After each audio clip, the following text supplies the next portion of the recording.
My name is George Boston Rhines. On behalf of kvci.blogspot.com. Today, I'm out here at the site wherein Willie James Williams was allegedly beat. Nevertheless, of how he died, it is reported that this is the location where he died in September of 1998.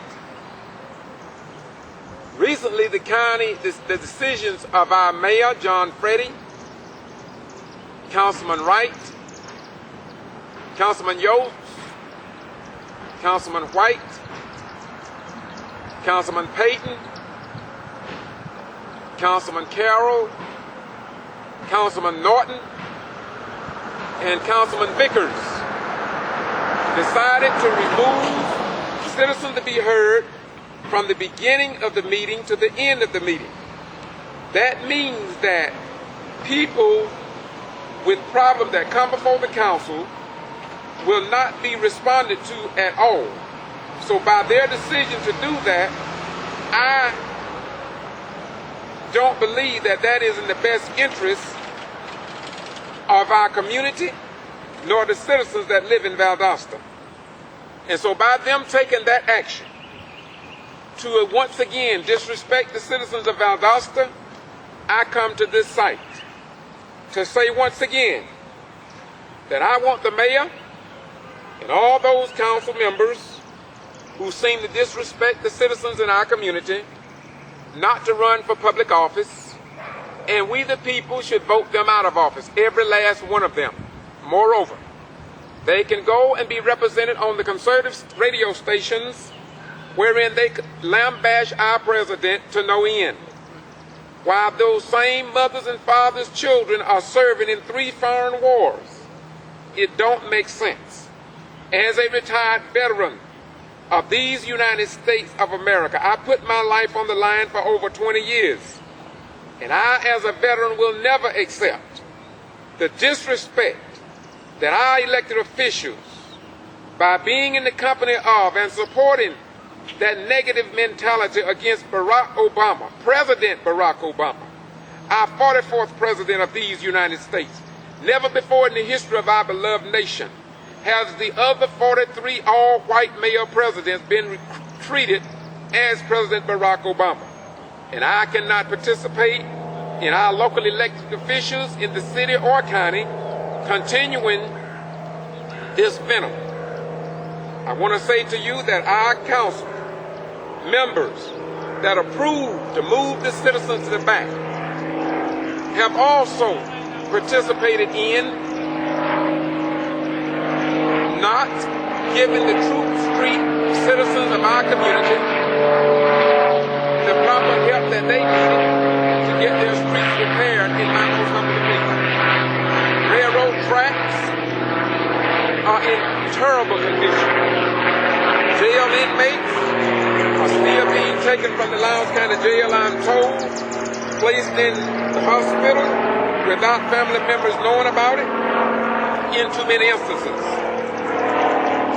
Also, the white registered nurse that had gouges on both of her legs, all her teeth knocked out, taken from the jail and put in ICU in the South Georgia Medical Center, but her mother didn't know where she was, and so she called me. I stood before City Council, and I brought this to their attention, and they said and did nothing. They act as if though I did not even stand before them, nor this white lady was of substance of matter. I am asking that we have equal access to our local, state, and federal contracts that come into the city. In other words, black contractors need to be able to get some of the federal dollars that come into Valdosta and Lowndes County. It's just that simple. Citizens to be heard. Then the Barbara Park renaming, 15 of us was arrested. Not one council member said one word on our behalf. And then our local newspaper, of all the things that I've mentioned, gave little attention to notify the people here in Valdosta, Lowndes County, and South Georgia.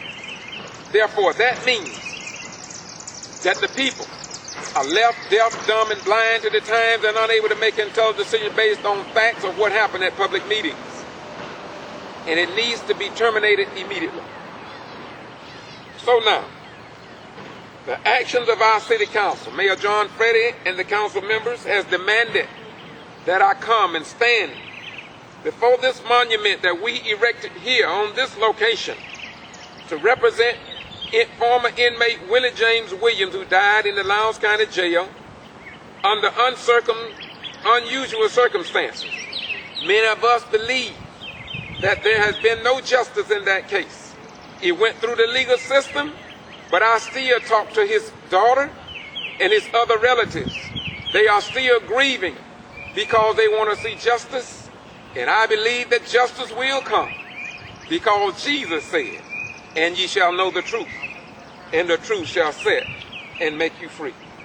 And now, if I may, I want to say to you that I had that 1860 charter removed that was displayed at City Hall, which said that the mayor and council shall pass all proper and necessary laws and ordinances for the control of slaves and free people of color in Valdosta, and to abate from all nuisances arising from hogs, dogs, and other animals in Valdosta. Now, it seems as if though that charter was removed from the wall, but it is still in the hearts of both black and white. I repeat, but it seems to still be in the heart of both black and white representatives on that council, and perhaps on our county commissioners as well, and in other elected bodies in our community, and perhaps in South Georgia, to suppress and abate and control the citizens, not just black folk in 2011, but for all citizens. And so today, because of our city council and mayor, I have chosen to go deeper and to expose and report what others don't want you to know. So today, as I stand on this marker erected by the People's Tribunal, Reverend Floyd Rose, and 2,500 other supporters of the Willie James Williams death, and that no justice has been served, this day I'm here on location where he was pulled over and where he ultimately died from that arrest. Today, on KVCI, on behalf of the people and Jesus the Messiah, because he said, "And ye shall know the truth, and that the truth shall set and make you free." And without truth, my friends, there can be no freedom. This is why I can't understand why Mayor John Fretti and our other council members cannot understand that in our country, the citizens have a right to know. And so along the rights to know, I want to call the roll this morning. I want to call the roll of the inmates that have died for whatever reason in the Valdosta and Lowndes County Jail. If I may, with your permission, Brother Ryans, call the roll. I declare this day that in Valdosta and Lowndes County Jail from 1997 to 2009, I stop it at 2009 because they will not tell us anybody now who dies in the jail, so we don't know. So from 1994 to 2009, I'm calling the roll. Number one, April 1994, inmate Willie McFarland, black male, age 63. Number two, October 29th, 95, inmate Willie Lee Gay, black male, 39 years old. Number three, inmate Ian Sterling, died May 1, 96, 63 years of age. Number four, Willie James Williams, September 2nd, 1998, black male, 49 years old. A special note at this juncture: the following deaths that I'm about to read occurred after Judge Hugh Lawson ruled in court